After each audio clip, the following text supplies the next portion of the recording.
বাংলাদেশ থাকবে না দাদা, বাংলাদেশ থাকার কোনো সুযোগ নাই।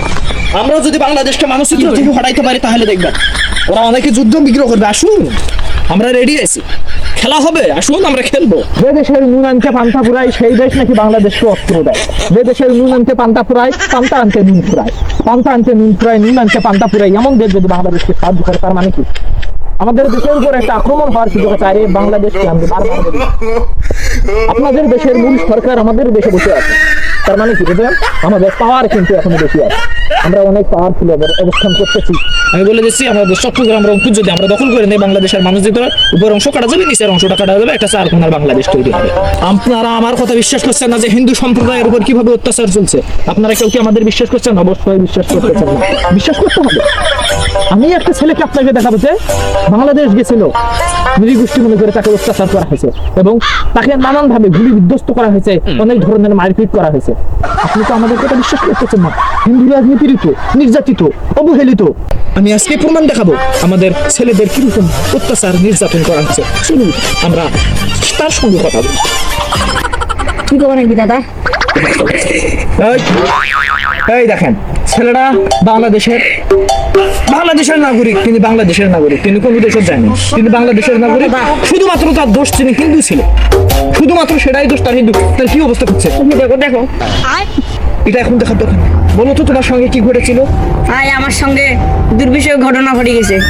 আপনি যদি আমার জায়গায় থাকলেন না, আজকে আপনি মরে গেলেন, আমি দেখি বাঁচিয়েছি। এতটাই দুর্বিষহ ঘটে গেছে আপনার সঙ্গে? আরে আপনি জানবেন না, আমাদের গ্রামে আমরা দুইজনে শুধু পাওয়ারফুল, আমি একটা আর বাড়ি বউর একটা। এতটাই দুর্বিষহ। দেখেন দর্শক, এমন ভাবে আমাদের বাংলাদেশি মানুষ, তুমি তো বাংলাদেশি নাগরিক তাই না? বাংলাদেশি নাগরিক, তবুও তার উপর তার একমাত্র ভুল, সে ছিল হিন্দু। হিন্দু হিন্দু তাহলে একটু আমাদের দর্শকদের বলুন আপনার সঙ্গে কিভাবে কি হয়েছে। আরে বলবো ভাই দাদা। হ্যাঁ বলো। যেটা শিখে দিচ্ছেন সেটাই কম না আর বেশি করে কম? বেশি করে ভালো, ওভারে ঠিক করেন না, বুঝতে পারি। শুনুন তাহলে তার অবস্থা। আমি যখন কলকাতা থেকে বাংলাদেশ যাচ্ছি দাদা, তখন আমার খুব জোরে হাগার চাপ দেয় দাদা। আমি তো দাদা চাইতে হাগার চাপ অনেক কষ্টকর, খুব কষ্টকর নয় দাদা। আমি কলকাতায় হাগি নেই, কারণ ওখানে বর্ডার গার্ড ছিল। আর যদি আমি হাঁকতামও তখন আমার পাশে একটা বাড়ি দিত।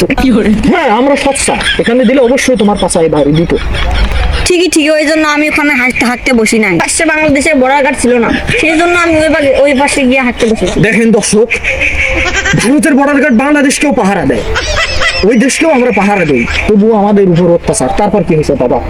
তারপর দাদা করার কথা নয় দাদা, আমি হাঁটতে বসে একটু প্রথম দিয়ে দেখছি, মাথা তুলে দেখি আমি আয়না ঘরে, ওখানে আমাকে 6 বছর আটকে ছুঁয়ে দিছে। 6 বছর আমাদের বাংলাদেশের সাথে খারাপ সম্পর্ক শুরু হয়েছে এই তো কয়েক সপ্তাহ আগে। ও এক সপ্তাহ? এক সপ্তাহের মধ্যে তাকে কি অত্যাচার দেখেন।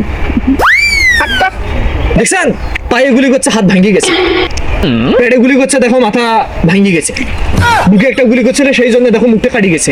কিরকম অত্যাচার, শুধু গুলি চালাচ্ছে, আগুনে নিক্ষেপ করছিল, দেখো আগুনে নিক্ষেপ করার কারণে তার পোশাক গুলি ছিঁড়ে গেছে সব। শুধুমাত্র এই পোশাকটা নিয়ে সে ফিরে আসতে পারছে, যদি আগুনে আর একটু সময় থাকতো এই পোশাক দুটোও ছিঁড়ে গেত। তাহলে দেখেন কি ধরনের অত্যাচার চলছে বাংলাদেশের উপর, শুধুমাত্র নৃগোষ্ঠী বলে, শুধুমাত্র বাংলাদেশি নৃগোষ্ঠী বলে তার উপরে এরকম অত্যাচার হচ্ছে। বাংলাদেশ থাকবে না, আমি আবার বলতেছি, বাংলাদেশ কোনোভাবেই থাকবে না, বাংলাদেশকে রাখা যাবে না, এই সংবিধানে বাংলাদেশ রাখা যাবে।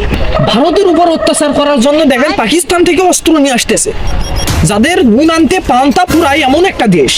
দূর, ওরা এখন বিরিয়ানি খায়, তারপরে কেক খায়, পান্তা তো আর খায় না, নুন নাই দেখি তো পান্তা খায়। তারা নুন আনতে পান্তা ফুরার মতো একটা দেশ বাংলাদেশকে অস্ত্র দেয় এইরকম নিরীহ হিন্দু সম্প্রদায়ের উপর অত্যাচার করার জন্য। নুন আনতে পান্তা ফুরায় কেক খায়, পান্তা আনতে নুন ফুরায় বিরিয়ানি খায়, এইরকম দেশ কিভাবে আমাদের বিরুদ্ধে যুদ্ধ করতে? আসো, খেলা হবে। বাংলাদেশ থাকবে না, ওর মানচিত্র রংপুর কেড়ে নেব, চট্টগ্রাম কেড়ে নেব, মাঝখান দিয়ে আমরা অনেক জায়গা কেড়ে নেব, আমরা কেড়ে নিয়ে বাংলাদেশকে নিঃস্ব বানিয়ে দেবো। আমরা করে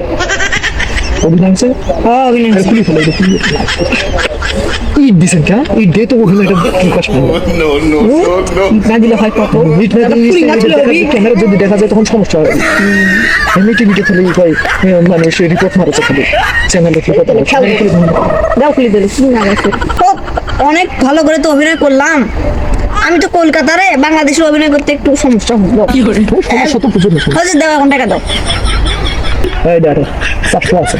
400 কে 500 টাকা দিবেছেন নাই তোরা 500 দাও এমনি মোর বাইক কিস্তি আছে 500 টাকা কিস্তি 500 টাকা নয়তে ওই ভাই মোর মা আছে বাংলাদেশি রে উপর বাংলা থেকে মানে তুমি আমার 500 টাকা দিবে ভুল ভাল তথ্য দেওয়ার কারণে ওরা খালি রিপোর্ট মারছে চ্যানেলে আরে তো আমি 500 টাকা দিবেছেন আমার 500 টাকা দাও তো টাকা নাই মা ওরা মনে মানে মাথা তুল দিত মানে দেখ দিবে প্রতিবার 100 টাকা করে কম দেন